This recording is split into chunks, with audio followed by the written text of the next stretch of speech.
Hello, this is Mrs. Taylor, and I want to just give you some explanations of some of these literal equation problems from your study guide.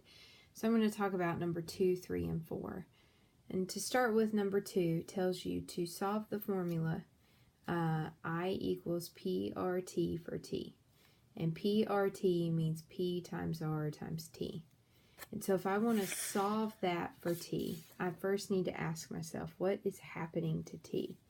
Well, if you look, it's P times R times T. And so for literal equations, I want to undo what's being done to the variable.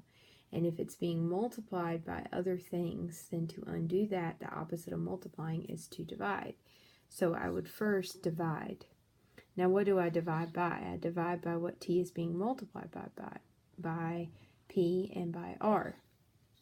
And the nice thing about the way this is set up is P and R are both being multiplied by T, so I can divide by P and R at the same time. I don't have to do that in 2 steps. So P divided by P, that cancels out because P divided by P is just 1, and 1 times T is T. R divided by R is 1, so 1 times T is T, and so that cancels. And so on this right side, I'm just left with the T.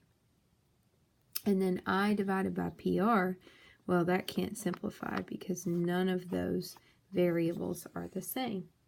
So I've got T isolated, T solved for, and so that is my answer. T equals I over PR. Now, number 3 and 4 are a little bit different because instead of just multiplication, you also have some addition.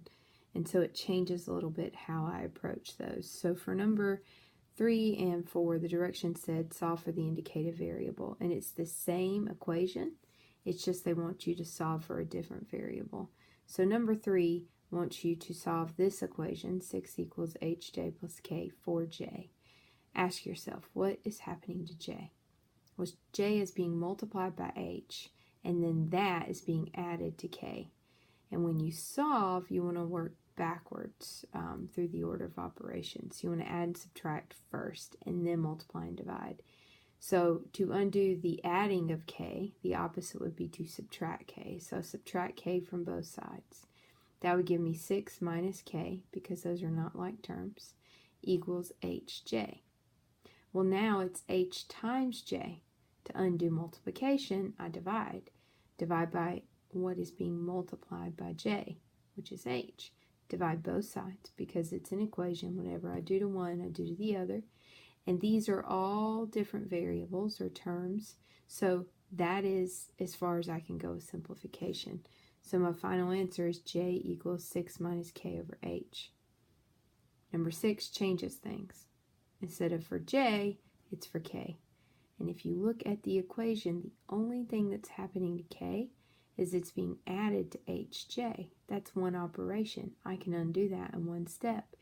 If I'm adding hj to k, then to undo that, I would subtract. And hj is not a like term with 6, so I just simply write 6 minus hj. K is now isolated, so I've solved for k, and I'm done. So number 4 was actually just 1 step, much simpler than number 3.